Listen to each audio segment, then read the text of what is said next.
This is the way the world ends, not with a bang, but with locusts? Okay, sounds terrifying. Here are 10 scary biblical prophecies that might happen in our lifetime.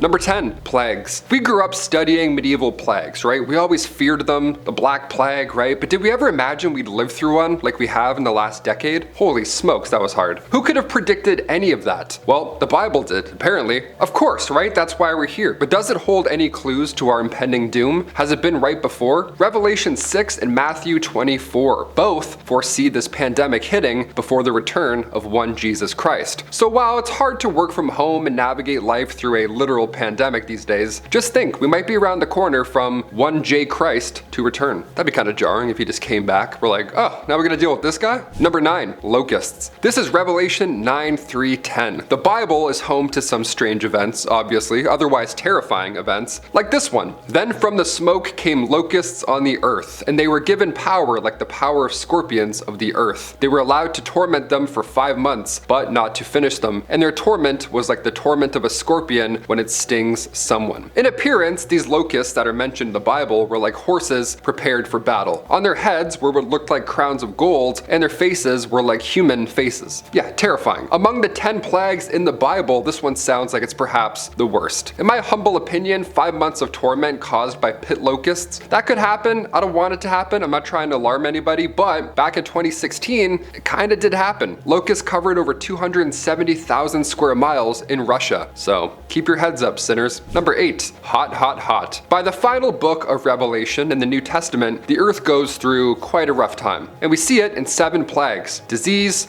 drought, and heat. Yeah, we're gonna burn up, says the God Squad. Spoilers. And it's not just the higher ups too. Scientists are also looking into this problem. It's a bit important, you know, our earth heating up. Around 90% of scientists say that humans are to blame for global warming. Yep, it's all our fault, watching YouTube videos like this. According to climate.gov, we're cooking our planet with heat-trapping gases currently. Greenhouse gases in the atmosphere equals heat. Our global average temperature has gone up 1.8 degrees Fahrenheit since the late 90s, so it could be happening right now. Number 7, asteroid impact. Heads up! Of course, one of our leading theories as to how humans can all of a sudden go boom is an asteroid. Revelation 8 and the first 4 trumpet judgments both appear to describe the different stages of this catastrophic event in scary details. That being a large asteroid hitting Earth, and then we're gone, just like that. And funny enough, an asteroid named Apophis is set to slam into Earth in 2029. There's a 2.3% chance that'll hit, so I don't know, I'm feeling lucky. I think we'll be okay. Hit that thumbs up for a near miss. Number 6, the Leviathan. I don't have to explain why the Leviathan makes the list. I mean, it sounds pretty scary right off the hop. It's called the Leviathan. Isaiah 27:1. In that day the Lord will punish Leviathan, the fleeing serpent, with his fierce and great and mighty sword. Even Leviathan, the twisted serpent, and he will kill the dragon, can't say that, and he will end the dragon who lives in the sea. Yeah, we're talking about sea monsters now. We went from locusts to sea monsters. It's not looking good. This one has more than one head, as do most dangers on this list. The Leviathan is a beast of chaos. It was defeated at the hands of God himself, and once upon a time, Sir Humphrey Gilbert saw a beast in the sea that had a lion's head. Very similar to this Leviathan, so maybe it's already arrived. Many biblical verses mention the Leviathan, like, quote, "I will not fail to speak of Leviathan's limbs, its strength and its graceful form. Who can strip off its outer coat? Who can penetrate its double coat of armor? Who dares open the doors of its mouth? Ringed about with fearsome teeth." Ringed about with fearsome teeth. How are we gonna beat that? It sounds like we're doomed, people. Number 5, false prophet. You're probably thinking, wow, it sure would be a good time for a prophet to step in and maybe, you know, help out humanity, help us out a bit. Fear not. In the book of Revelation, there will apparently be a beast, the first beast, and it comes to us to spread evil, as most foul beasts do. But the second beast is really the troublemaker here. Yeah, there's more than one. The first beast came out of the sea, like the Leviathan, but the second beast, that one came from inside of the earth. It's below us right now. Revelation 13:11, quote, "Then I saw another beast rising out of the earth. It had 2 horns like a lamb, and it spoke like a dragon." Sounds like you're talking about a specific guy there, you know? Rhymes with Lucifer, came from the earth, horns. Sounds like a dragon? Hard pass. I know this guy. I don't want to mess with him. It even causes fire to fall from the sky, and it likes to mark people with the mark of the beast, which allows for humanity to follow said first beast. Yeah, beast number 1, beast number 2, he's got horns. We're done, people. Number 4,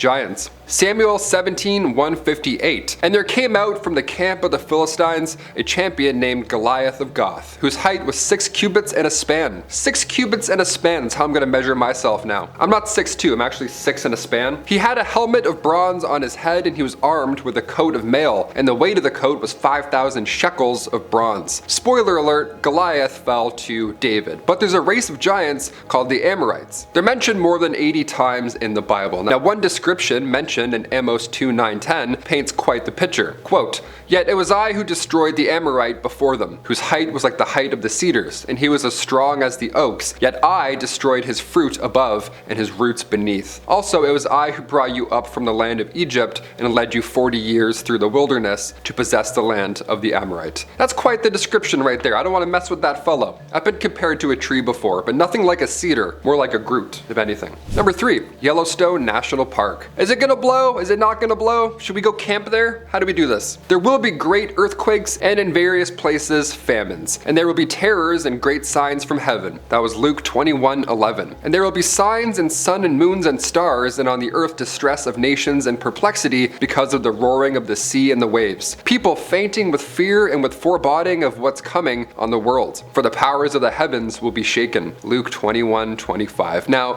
could these biblical verses hint towards something as catastrophic as Yellowstone erupting? I mean, it's gone off 3 times in the past. 2 million years ago, 1 million years ago, and then 664,000 years ago. And the next one, well, it could happen any day now, right? Could happen right now. As you click like and subscribe on this video, it could go off. Back in 2014, a team of researchers laid out what an erupting Yellowstone would actually look like in real life. And it's not great, people. It's massive. Entire states would be gone, hot magma would rain down and reach as far as San Francisco, and on top of all that chaos, volcanic ash would cover all of our sunlight. So it would be a really dark world. It would be a dark and cold world for a little while. It'd be like a really big Pompeii. Yeah, an even bigger Pompeii. Imagine that. Number 2, Harold camping. Harold, like many others I'm sure, was obsessed with trying to predict the end of the world. Imagine actually nailing it. That would be incredible. I mean, then what? You have 2 seconds of "I told you so" and then we're all toast? Harold Camping tried a few times to predict this, but thankfully he was wrong. He publicly predicted the end of the world 12 times. The man even published a book in 1992 titled 1994. And that's when he predicted the world would end sometime around that year. Now, given the fact that I myself was born that year, I'd say we can safely say he failed and that he was wrong, evidently. Another prediction for our doomsday was May 21st, 2011, exactly 7,000 years after the biblical flood. But when no flooding occurred in such a scale, Harold readjusted his prediction, saying that his math was off and that it would actually happen on October 21st, 2011 instead.